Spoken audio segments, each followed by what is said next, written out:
صاحب میرے دو سوالات ہیں. ایک تو یہ اکثر لوگ غسل یا وضو کا پانی بالٹی میں ہوتا ہے یا لوٹے میں ہوتا ہے تو اس میں ہاتھ ڈال دیتے ہیں نا تو وہ کہتے ہیں ناپاک ہو جاتا ہے, یعنی کہ اس سے غسل واجب نہیں ہوتا. کیا ہم اس میں ہاتھ جو ہے وہ صابن سے دھو کے یا ویسے گرم پانی چیک کرنے کے لیے ویسے ڈال سکتے ہیں؟ کیونکہ جب مگے سے پانی نکالتے ہیں بالٹی سے تو بھی جو ہے نا پانی میں ہاتھ ڈوب جاتا ہے. ٹھیک ہے افضل بھائی, دوسرا اور سوال. دوسرا یہ کہ خسرہ کی بیماری جو ہے اکثر لوگ کہتے ہیں یہ بزرگ پرانے کی یہ 7 بہنیں ہوتی ہیں. اچھا 7 بہنیں ہوتی ہیں؟ ہاں 7 بہنیں ہوتی ہیں جو خسرہ کی بیماری چل رہی ہے. اچھا بہنوں کے نام نہیں پوچھے آپ نے؟ نہیں نام نہیں پوچھے. آپ پوچھ لیتے بہنوں کے نام کتنے ہیں بھائی. چلیں بہت شکریہ, بس بہت شکریہ افضل بھائی. ایک اور کالر ہمارے ساتھ لائن پر ہے. السلام علیکم. السلام علیکم. السلام علیکم میری بہن. السلام علیکم. جی وعلیکم السلام. میم مجھے آپ سے بات کرنی ہے, سوال پوچھنا ہے آپ سے. جی آپ مجھ سے بات کر رہی ہیں, سوال بھی پوچھ لیں. سوال پوچھنا ہے آپ سے. ہاں پوچھیے. پوچھنا یہ کہ کیا قرآن پاک پڑھ کے ہم کیا دشمن کے لیے عذاب مانگ سکتے ہیں, یہ پوچھنا ہے آپ سے. اچھا کوئی کچھ اور پوچھیں گی؟ اور دوسرا یہ کہ کیا مغرب کی نماز کے 6 رکعت نفل ہوتے ہیں, کیا 6 رکعت پڑھنے کم پڑھ سکتے ہیں ہم؟ اچھا ٹھیک ہے, 2 یا 4 پڑھ سکتے ہیں. ٹھیک ہے میری بہن. آپ ابھی جواب ہمیں کال پہ جاؤں. ہاں بالکل, ابھی آپ کو جواب دیتے ہیں. بہت شکریہ, ابھی آپ کو جواب دیتے ہیں. مفتی صاحب میرا خیال ہے سوالات بھی زیادہ ہو گئے. جی بالکل. تو اچھا آپ کی بات پہلے مکمل ہو جائے. جی میں یہ گزارش کر رہا تھا کہ وہ افراد کے جن کے بارے میں شیطان ہمارے دل میں خیال ڈال دیتا ہے کہ یہ آپ کے دشمن ہیں, تو انہیں بالکل سلام جو ہے وہ کیا جانا چاہیے اور کرتے رہیں. ہمارے ہاں اصل میں پرابلم یہ بن گئی ہے کہ ہم کہتے ہیں کہ جو سیر ہے تو ہم سوا سیر ہیں, جو ہم سے صحیح رویہ نہیں صحیح رکھے گا, اور نہیں اسی رویے کو نبی کریم صلی اللہ علیہ وسلم نے تبدیل فرمایا ہے. صحابہ کرام رضی اللہ تعالی عنہم کی جو تربیت نبی کریم نے کی تو رویہ بدلا نا. اب چونکہ ہم نے ان کی تعلیمات کو چھوڑ دیا ہے, اس بنا پر ہمارا وہ سابقہ رویہ لوٹ کر آیا. تو ہمیں چاہیے, یعنی مجھے چاہیے, آپ کو چاہیے, ہر فرد کو چاہیے کہ وہ اپنی اصلاح خود کرے. اور اگر کوئی اصلاح کی بات بتا رہا ہے تو اس لیے نہیں کہ وہ ہمارے خلاف جا رہی ہے تو ہم بولیں یہ ہمارے خلاف بولتا ہے, یہ ہمارا دشمن ہے. نہیں, اگر واقعتاً آپ میں کوئی عیب ہے اور قرآن و سنت کی روشنی میں اس غلطی کی نشاندہی کی جا رہی ہے تو آپ دشمن بننے کے بجائے اپنی اصلاح کو قبول کریں اور اپنی ذات سے اس خامی کو ختم کرنے. اور کوئی اگر اپنی غلطی کو ایکسپٹ کرتا ہے اور کوئی غلطی اپنی زندگی سے ختم کرتا ہے تو دیکھیں یہ بڑا پن ہوتا ہے. اس کی وجہ سے کسی کی ذات چھوٹی نہیں ہوتی یا وہ اعتراض کے قابل نہیں ہوتا. تو اس لیے ہر ایک کو اپنی اصلاح کرنی چاہیے. اور بالخصوص سلام کے معاملے میں تو سلام کو نبی کریم صلی اللہ علیہ وسلم نے فرمایا کہ افشوا السلام, سلام کو عام کرو. لہذا ہمیں اپنے معاشرے میں سلام کو عام کرنا چاہیے. اور جو ہمارے بچے ہیں وہ ہمیں دیکھ کر سیکھتے ہیں, تو جب بڑے بھی سلام کریں گے تو انشاءاللہ ہمارے معاشرے میں سلام ہی عام ہوگا. ہیلو ہائے سے بچیں. جی ہاں, جو ہم ہیلو ہائے کر رہے ہوتے ہیں, فون بھی اگر کسی کا آتا ہے, اس طرح میں نے انٹرو میں بھی کہا تھا کہ جب کال آتی ہے تو بجائے اس کے کہ سلام کیا جائے شروع ہو جاتے ہیں ہاں جی. دیکھیں مومن جو ہوتا ہے نا وہ نیکیوں کا حریص ہوتا ہے. آپ نے بولنا تو ہے, تو اگر آپ کے پاس کال آئی اور آپ نے کہا السلام علیکم, وہ 30 نیکیاں حاصل کرنے کا کتنا 90 نیکیاں مل گئیں. اس کو آپ نے مفت میں نیکیاں دے دی, اس نے کہا وعلیکم السلام, کیونکہ دیکھیں جب سلام کیا جائے گا نا تو سامنے والا جواب ضرور دے گا, تو اسے بھی 30 نیکیاں مل جائیں گی. تو اس لیے کوشش یہ کرنی چاہیے 10 نیکیاں یا 30 نیکیاں یا 20 نیکیاں, جتنا وہ جواب دے گا. تو سلام کو بہرحال عام کرنا چاہیے. اچھا ایک بات اور بتا دیں لگے ہاتھوں کہ کہا جاتا ہے مثال کے طور پہ بہت سے لوگوں کی عادت ہوتی ہے, میں کہتا ہوں السلام علیکم, السلام علیکم, جو طریقہ ہے کہنے کا. بہت سے لوگ جو ہے وہ جواب جب دیتے تو وعلیکم السلام, وعلیکم السلام کر کے کہہ دیتے ہیں, مطلب پورا جواب نہیں دیتے. وہ بس وہ ایک اپنی وہ سمجھتے ہیں, یا ان کی ایک عادت ہوتی ہے, یا سلام کرنے والا بجائے السلام علیکم کہنے کے کہتا السلام علیکم. جی السلام علیکم. ہوتا یہ ہے کہ بعض اوقات جو ہے وہ کامیابی کا جو نشہ ہوتا ہے نا وہ حواس معطل کر دیتا ہے. بعض اوقات بندہ اگر کسی بڑے مقام پہ پہنچ جاتا ہے تو اس کے حواس اس کے قابو میں نہیں رہتے, تو وہ شاید یہ سمجھتا ہے کہ جو میرے تحت ہیں یا جو میرے تابع ہیں یا جو میرے نیچے ہیں, چاہے میں انہیں جواب دوں یا نہ دوں مجھ پہ کوئی فرق نہیں پڑتا, میں تو بڑی شخصیت ہوں. تو دیکھیں سلام کے جواب دینے کا تعلق آپ کی شخصیت کے ساتھ نہیں ہے, ایک بات. دوسری بات یہ ہے کہ یہ تو سنت کریمہ ہے. تیسری بات یہ ہے کہ یہ آپ کے دین کا حصہ ہے. تو اور یہ عربی زبان ہے، اور آپ کو یہ معلوم ہونا چاہیے کہ پوری دنیا کی لینگویجز میں عربی زبان وہ زبان ہے کہ جس میں اگر ایک حرف کی تبدیلی آ جائے تو معنی بعض اوقات فاسد ہو جاتا ہے، صحیح، بلکہ بعض اوقات ایک زبر زیر کی تبدیلی بھی جو ہے وہ معنی کو برباد کر دیتی ہے. جیسے سورہ فاتحہ ہے، اللہ نے فرمایا صراط الذین انعمت علیہم، اگر اس انعمتا کو تا کو اگر کوئی تو کر کے پڑھ لیتا ہے کہ انعمت علیہم تو معنی فاسد ہو جائے گا، نماز فاسد ہو جائے گی کہ میں نے جن پر انعام کیا، حالانکہ معنی یہ ہے کہ انعمتا جن پر تو نے انعام فرمایا ہے. تو اسی طرح یہ جو الفاظ بگاڑ کر کہتے ہیں، منہ میں کہتے ہیں، اور بعض اوقات آپ جواب دے رہے ہیں تو آپ پر تپاک طریقے سے دیجئے نا، آپ سوجے ہوئے منہ کے ساتھ کیوں جواب دیتے ہیں؟ آپ سامنے والے کو کیا اس کی کم مرتبہ ہونے کا احساس دلوانا چاہتے ہیں؟ تو یہ یاد رکھنا چاہیے کہ دیکھیں ہو سکتا ہے کوئی دنیا میں ظاہری اعتبار سے ہم سے کم مرتبہ ہو، لیکن اللہ کی بارگاہ میں اس کا مقام بہت اعلیٰ ہو، کیونکہ نبی کریم صلی اللہ علیہ وسلم فرماتے ہیں کہ کچھ لوگ وہ ہوتے ہیں جو پراگندہ بال اور پراگندہ لباس ہوتے ہیں، لیکن اللہ کی بارگاہ میں ان کا مقام یہ ہوتا ہے کہ اگر وہ اللہ کی ذات پہ قسم کھا لیں تو ابر رہا اللہ تعالیٰ ان کی قسم کو ضرور پورا فرماتا ہے. تو کم از کم اتنا تو ہے نا کہ وہ اللہ کے بندے ہیں اور رسول اللہ کے امتی ہیں. تو میرے خیال میں کسی کی عزت کرنے کے لیے اتنی بات کافی ہے کہ وہ ہمارے خدا کا بندہ ہے اور ہمارے آقا کا امتی ہے، آپ اسے صحیح طرح جواب دیجیے. صحیح جواب بھی نہیں دیا جاتا، بعض اوقات تو مفتی صاحب صرف سر ہلا دیا جاتا ہے یا وہ ایک مخصوص اشارہ کر دیا جاتا ہے کہ بس ہم نے سن لیا آپ کا سلام. حالانکہ کتنی حسین بات کہ آپ کو نیکیاں مل رہی ہیں اور بڑا آسان ذریعہ. ہمارا مقصود میں یہ لازمی ضروری بات ہے کہ ہمارا مقصود معاذ اللہ کو یہ نہ سمجھے کہ کسی پہ تنقید کرنا ہے، ہمارا مقصود ہے اصلاح، اور یہ چونکہ قرآن سنت کی بات ہے تو ہم اس کے تحت آپ کو بتا رہے ہیں. اگر واقعتاً یہ خرابی کسی میں ہے تو کشادہ دلی کے ساتھ اس خرابی کو اپنے اندر سے ختم دور کرے. اور اس میں تو اللہ بھی راضی ہوگا ناظرین محترم، اللہ بھی راضی، اس کا رسول بھی راضی. اور پھر آپ کر کے تو دیکھیں، آپ کی زندگی میں بہت ساری بہاریں آ جائیں گی، بہت سارے اختلافات ختم ہو جائیں گے. وہ لوگ کہ جن سے آپ کو فوائد ہو سکتے ہیں اور وہ آپ کے اس رویے کی وجہ سے آپ سے دور ہے، ہو سکتا ہے کہ آپ کا رویہ اچھا ہو تو وہ آپ پہ مہربان ہو جائے. تو اپنا کم از کم کام بندہ اچھا کرتا رہے، باقی اس کا نتیجہ اللہ پر چھوڑ دے. ایک کالر ہمارے ساتھ لائن پر ہے. السلام علیکم. السلام علیکم. میرے 5 سوال ہیں مفتی صاحب سے. اچھا جی، بسم اللہ، پہلا سوال کیجئے.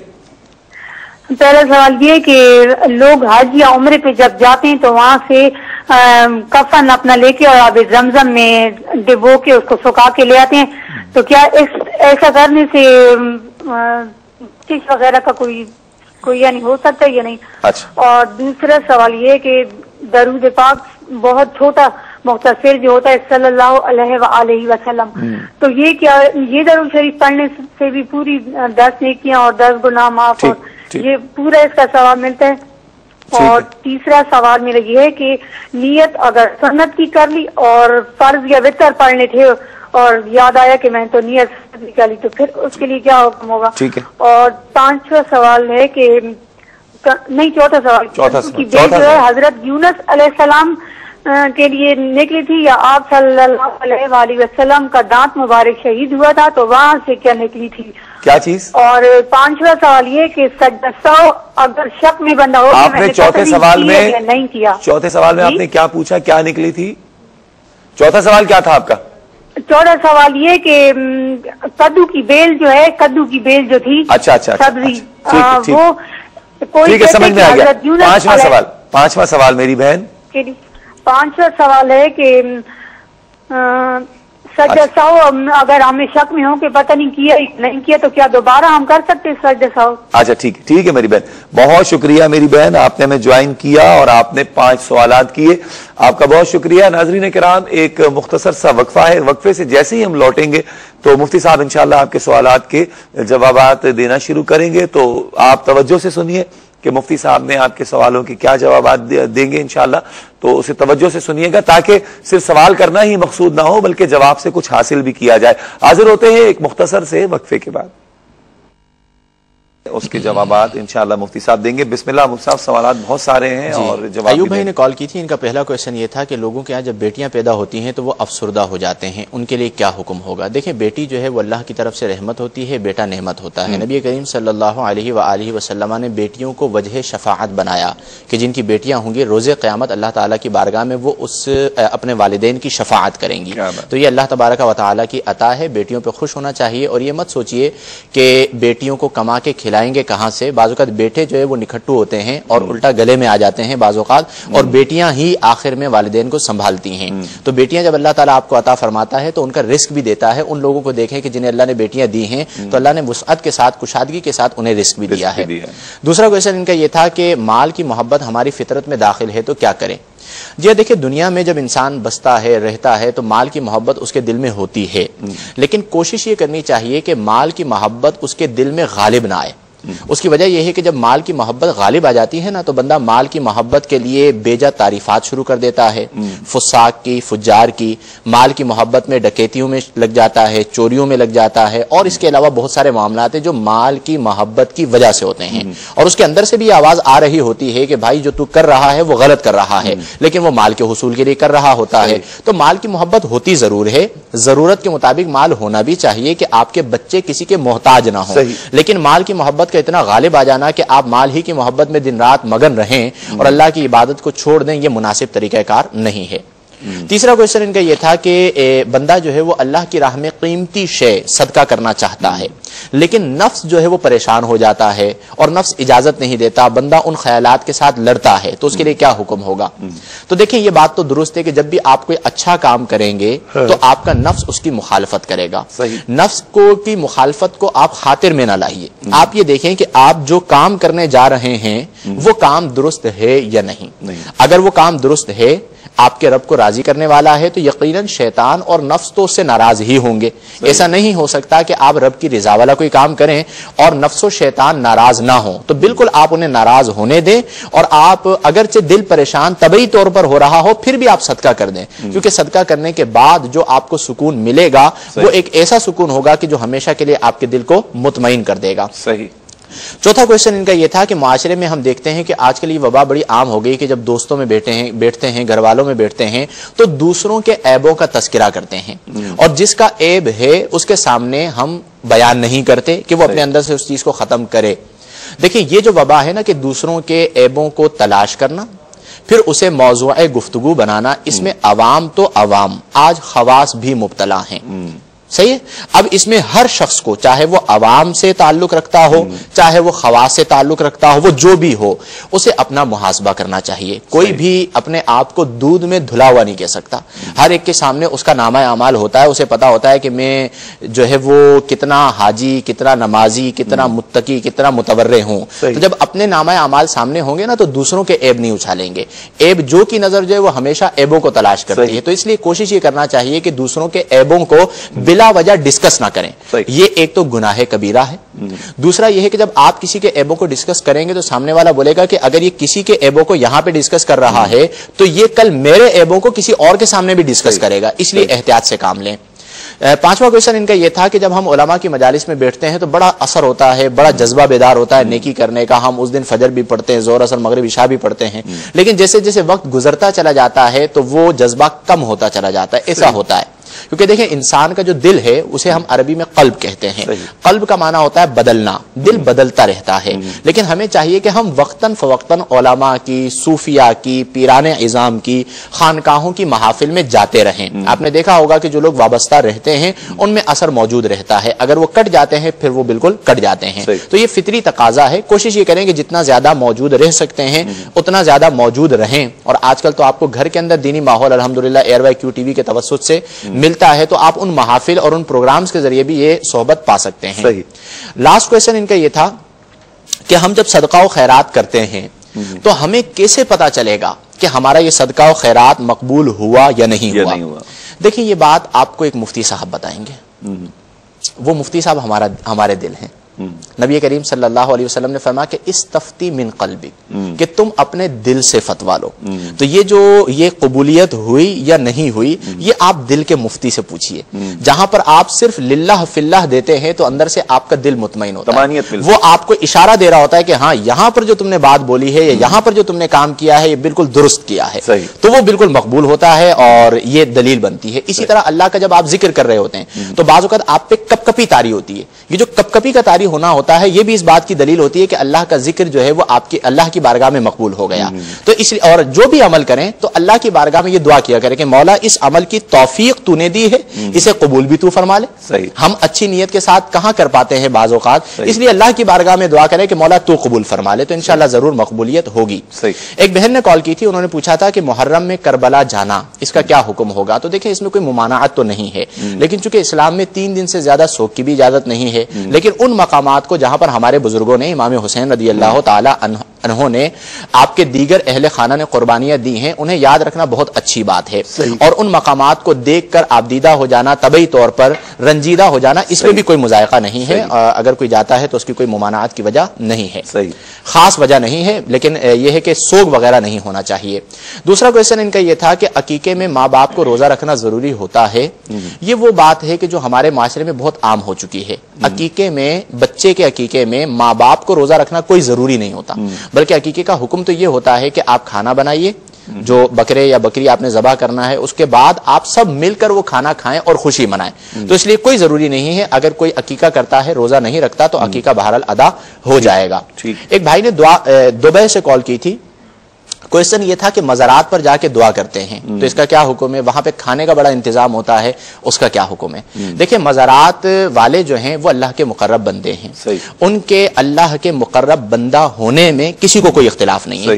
طریقہ یہ ہوتا ہے کہ جہاں پر اللہ کے مقرب بندے ہوں اس جگہ کی برکت سے دعا جلدی قبول ہوتی ہے. جیسا کہ حضرت مریم علیہ السلام جس محراب میں عبادت کیا کرتی تھی, وہاں پر کھڑے ہو کر حضرت ہارون علیہ السلام نے دعا کی تھی, کیوں, وہ اللہ کی ایک ولیہ تھی. تو اگر کوئی صاحبان مزارات کے مزار پہ جا کر دعا کرتا ہے اور یوں دعا کرتا ہے کہ مولا یہ تیرے نیک بندے ہیں سرکار غوث اعظم, یہ تیرے نیک بندے ہیں خواجہ غریب نواز, یہ تیرے نیک بندے ہیں بابا معین الدین چشتی اجمیری رحمہ اللہ, تو ان کے توسط سے میری مصیبتوں کو آسان فرما, تو یقیناً وہ دعا مقبول ہوتی ہے. ہم مقبول نہیں ہیں, لیکن جن کے در پہ گئے ہیں وہ اللہ کی بارگاہ میں ضرور مقبول ہیں, کہ ان کے وصال کے بعد بھی ان کے یہاں حاضری دینے والے ہزاروں میں ہیں. تو اس لیے بالکل دعا کر سکتے ہیں, کوئی مذائقہ نہیں ہے. جہاں پر وہاں پر کھانے کا انتظام ہوتا ہے, جسے ہمارے عرف میں کہا جاتا ہے لنگر کا اہتمام ہے, تو دیکھیں وہ جو کھانا ہے وہ در حقیقت غربا فقراء کے لیے ہوتا ہے. اس کی وجہ یہ ہوتی ہے کہ جو یہ صاحبان مزار ہیں جب یہ اپنی زندگی میں تھے تو یہ کثرت کے ساتھ غربا فقراء کو کھانا کھلایا کرتے تھے. تو جب ان کا وصال ہو گیا تو اللہ نے ان کے مریدوں کے ذریعے, ان کے چاہنے والوں کے ذریعے اس چیز کو باقی رکھا. لہٰذا اگر وہ غریب و فقیروں کو کوئی کھانا کھلاتا ہے تو میں یہ سمجھتا ہوں کہ شرعی طور پر اس میں کوئی مذائقہ نہیں ہے. اور اگر کوئی وہاں سے لنگر لے کر کھا لیتا ہے اور اس میں عموم میں جو بھی آئے وہ لنگر لے سکتا ہے, تو اس میں شرعی طور پہ کوئی مذائقہ نہیں ہے. لیکن اگر خاص طور پر غربا فقراء کو دیا جائے تو یہ بہت اچھی بات ہے کہ اس سے ثواب ملتا ہے, اور ثواب صاحب مزار کی خدمت میں پیش کیا جاتا ہے, وہ خوش ہوتے ہیں. اس کے بعد ایک بھائی نے رحیم یار خان سے کال کی تھی, ان کا پہلا کویشچن یہ تھا کہ عربی میں جب ہم سعودی عربیہ میں جاتے ہیں تو وہاں پہ کہا جاتا ہے یا محمد, تو سامنے والا رک جاتا ہے. تو کیا پاکستان میں بھی ہم کسی کو محمد کہہ کر پکار سکتے ہیں؟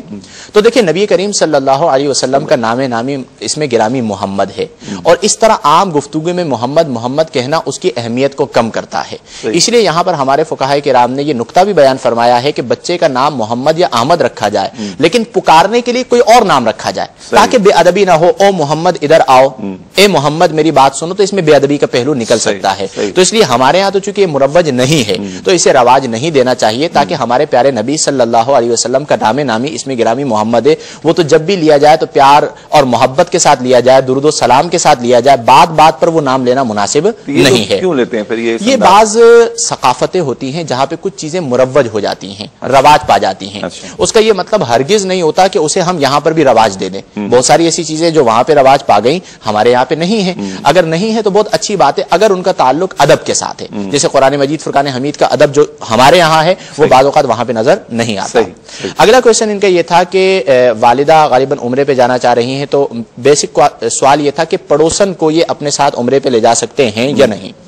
دیکھیں مسئلہ یہ ہوتا ہے کہ جو بھی خاتون عمرے پہ جا رہی ہے اس کے ساتھ محرم ہونا وجوب ادا کی شرائط میں سے ایک شرط ہے. لہذا اگر محرم ہو تو وہ جا سکتے ہیں, اگر نہیں ہے تو نہیں جا سکتے. تو اگر یہ ان کے محرم ہیں, یعنی بالکل ان کے ساتھ خونی رشتہ ہے, ان کا نکاح ان کے ساتھ نہیں ہو سکتا, تو یہ ان کے محرم ہو جائیں گے اگر خونی رشتہ ہے تو. ادروائز اگر صرف پڑوسن ہیں تو پڑوسن ہونے کی بنا پر وہ اپنے ساتھ نہیں لے جا سکتے. افضل بھائی نے کال کی تھی, پہلا کویشچن یہ تھا کہ غسل اور وضو کا جو پانی رکھا ہوا ہوتا ہے بعض اوقات اس میں بندہ ہاتھ ڈال دیتا ہے, تو کیا وہ ناپاک ہو جاتا ہے؟ ناپاک کسی صورت میں نہیں ہوتا جب تک اس میں نجاست نہ پڑے، وہ مستعمل ہو جاتا ہے۔ مستعمل پانی کا حکم یہ ہوتا ہے کہ اس سے وضو اور غسل نہیں کیا جا سکتا، لہذا اگر آپ کو کسی برتن میں ہاتھ ڈالنا ہو اور آپ حالت حدث میں ہو، یعنی آپ کا وضو نہ ہو یا آپ کا غسل نہ ہو، تو آپ اس میں ہاتھ نہیں ڈال سکتے۔ ہاں اگر آپ اپنا ہاتھ دھو لیتے ہیں تو دھونے کے بعد آپ ہاتھ ڈال سکتے ہیں، تو اگر آپ نے بغیر دھوئے ہاتھ ڈال دیا تو وہ پانی مستعمل ہو جائے گا اور اس سے وضو اور غسل نہیں ہو سکے گا اور ناپاک نہیں ہوگا، اور اگر آپ ہاتھ دھو کر ڈال دیتے ہیں تو پھر وہ مستعمل بھی نہیں ہوگا۔ ان کا کوشچن یہ تھا کہ خسرہ جو ہے کہا جاتا ہے 7 بہنیں ہیں، آئی ڈونٹ نو کہ پتہ نہیں کہاں انہوں نے سنا، اور اس کی کوئی شرعی حیثیت بھی نہیں ہے کہ یہ 7 بہنیں ہیں یا نہیں، یہ ایک بیماری ہے اور اس بیماری سے اللہ کی پناہ چاہنا چاہیے۔ اس کا طریقہ کار یہ ہے کہ جسے اس مرض میں مبتلا دیکھیں تو الحمدللہ الذی عافانی مما ابتلاک بہ وفضلنی علی کثیر ممن خلق تفضیلا، یہ دعا پڑھ لیں تو انشاءاللہ اس بیماری سے آپ محفوظ ہو جائیں گے۔ ایک بہن کا کوشچن یہ تھا کہ کیا قرآن پڑھ کر دشمن کے لیے عذاب کی دعا کر سکتے ہیں؟ یہ مناسب طریقہ کار نہیں، قرآن رحمت لے کر اترا، رحمت للعالمین کے امتی ہیں، اگر آپ دشمنوں کے لیے دعا کریں گے تو آج کل کا معاشرہ ایسا ہے کہ کوئی بھی محفوظ نہیں رہے گا، ہر ایک کا کوئی نہ کوئی دشمن ہے، تو آپ دشمنوں کے لیے دعا کریں، بالکل کریں، لیکن دشمنوں کے لیے ہدایت کی دعا کریں، بربادی کی نہ کریں۔ ہاں بعض صورتیں ایسی ہوتی ہیں کہ کچھ دشمن ایسے ہوتے ہیں جو اسلام دشمن ہوتے ہیں، ان کے لیے اگر کوئی بد دعا کرتا ہے تو درست ہے۔ مغرب کے بعد 6 نوافل ادا کیے جاتے ہیں صلاۃ الاوابین کے، کیا 2 پڑھ سکتے ہیں؟ پڑھ سکتے ہیں۔ 4 پڑھ سکتے ہیں؟ بالکل پڑھ سکتے ہیں، کم از کم 2 ہیں، زیادہ سے زیادہ 6 ہیں، تو اگر کوئی 2 پڑھ لے کوئی مذائقہ نہیں ہے۔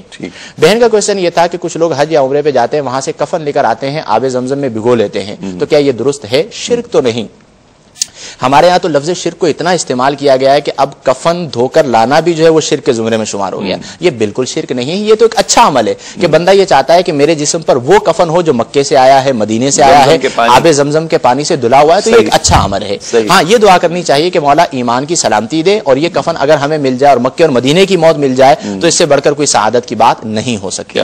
دوسرا کویشچن ان کا یہ تھا کہ درود پاک مختصر جو ہوتا ہے صلی اللہ علیہ وسلم، تو کیا جو وہ ثواب ہے کہ 10 نیکیاں 10 خطائیں معاف ہوتی ہیں، 10 درجات بلند ہوتے ہیں، وہ تینوں اجر اس پر بھی ہوگا؟ بالکل، اللہ تو رحیم ہے، اگر کوئی مختصر درود پاک بھی پڑھتا ہے تو اسے یہ اجر دیا جاتا ہے۔ ایسا نہیں ہے کہ مختصر درود پاک ہے تو اس کے لیے اجر نہیں ہے، درود ابراہیمی ہے تو اس کے لیے اجر ہے، نہیں، جو بھی درود پاک پڑھیں گے اس پہ انشاءاللہ الجلیل ضرور اجر ملے گا۔ اللہ تبارک و تعالی کی رحمت بہا نامی جویت، اللہ کی رحمت بہانہ می جویت، اللہ کی رحمت بہا یعنی قیمت نہیں مانگتی، بہانہ مانگتی ہے کہ میں اپنے بندے پر برس پڑھوں۔ اللہ پاک، میں اس حوالے سے عرض کروں گا کہ مختصر اور طویل جو درود پاک ہے، جی بات یہ ہے کہ اگر مختصر بھی پڑھ رہے ہیں اور حضوری قلب کے ساتھ اور آقا کریم صلی اللہ تعالی علیہ وآلہ وسلم کے دربار گوہربار کا ذہن میں تصور رکھتے ہوئے، حضور کا تصور رکھتے ہوئے جو جتنی توجہ سے پڑھے گا اس پہ میرا خیال ہے زیادہ رحمت اور کرم۔ بالکل۔ آخری کویشچن ان کا یہ تھا کہ نیت سنت کی کر لی، پڑھنے تھے فرض یا وتر، تو کیا فرض یا وتر ادا ہو جائیں گے؟ جی نہیں، دیکھیں جو آپ نماز پڑھ رہے ہیں اس کے لیے نیت شرط ہے، تو آپ کی نیت جو ہے وہ فرض اور وتر کی ہوگی تبھی ہوں گے۔ ہاں اگر آپ کی نیت وہ ہے اور زبان سے غلطی سے سنت نکل گیا، یعنی آپ فرض پڑھنے کے لیے کھڑے ہوئے اور غلطی سے سنت نکل گیا تو پھر نماز ہو جائے گی، لیکن اگر آپ نے نیت ہی سنت کی کر لی اور پڑھنے آپ کو فرض ہیں تو پھر فرض ادا نہیں ہوں گے، آپ کو دوبارہ نماز پڑھنی پڑے گی، کیونکہ نیت جو ہے وہ نماز کے لیے شرط ہے۔ تسبیح، بھائی نے پوچھا تھا کہ یا بہن نے کال کی تھی کہ کدو کی جو بیل ہے یہ نبی کریم صلی اللہ علیہ وسلم کے دانت مبارک ٹوٹنے پہ نکلی تھی، یہ حضرت یونس علیہ السلام کے حوالے سے، تو اس کا تعلق حضرت یونس علیہ السلام کے حوالے سے ہے، یہ بات درست ہے، دانت مبارک کے ساتھ نہیں۔ آخری کویشچن یہ تھا کہ سجدہ صاحب میں شک ہو تو کیا دوبارہ کریں گے؟ دیکھیں شک سے یقین زائل نہیں ہوتا، جب تک آپ کو یقین نہ ہو جائے، کنفرم نہ ہو جائے، تب تک آپ جو ہے وہ سجدہ صاحب نہ کریں، جب آپ کو یقین ہو جائے تو آپ سجدہ صاحب کریں، صرف وسوسے کی پیروی کرنا یہ مناسب نہیں ہوتا۔ ٹھیک، بہت شکریہ مفتی صاحب، آپ کا بہت شکریہ۔ ناظرین کرام، پروگرام کا وقت بالکل تمام ہو چکا، اور بس میں چلتے چلتے صرف یہ کہوں گا کہ کوشش کریں، ہمارے ذہن و دل و دماغ میں یہ ہوتا ہے کہ جی زندگی تو جب موت آئے گی، جب دیکھی جائے گی، دنیا سے چلے جائیں گے پھر بات کی بات ہے، لیکن خدا را اس سوچ کو تبدیل کریں، اور جو چھوٹی چھوٹی نیکیاں سلام کی صورت میں، نماز کی صورت میں، دیگر اپنے پڑوسیوں کا خیال رکھنے کی صورت میں، قرابت داروں سے محبت کی صورت میں چھوٹی چھوٹی نیکیاں جو مل رہی ہیں انہیں جمع کرتے جائیں۔ کچھ نہیں پتا کہ کل بروز محشر کیا عالم ہو، اور 1-2 نیکیوں سے ہی ہمارا کام جو ہے بجائے جنت میں جانے کے جہنم کی طرف دھکیل دیا جائے۔ الحفیظ المان اللہ پاک وہ مراحل ہم پر بہت اچھے فرمائے، اور مجھے یقین ہے انشاءاللہ جو آقا کریم صلی اللہ تعالی علیہ وآلہ وسلم کے غلام ہیں، حضور کا کلمہ پڑھنے والے ہیں، جنت میں ہی جائیں گے۔ کوشش کیجئے کہ سلام کو اپنے گھروں میں عام کیجئے۔ اپنے میزبان شوکت اویسی کو اجازت دیجئے۔ اللہ نگہبان۔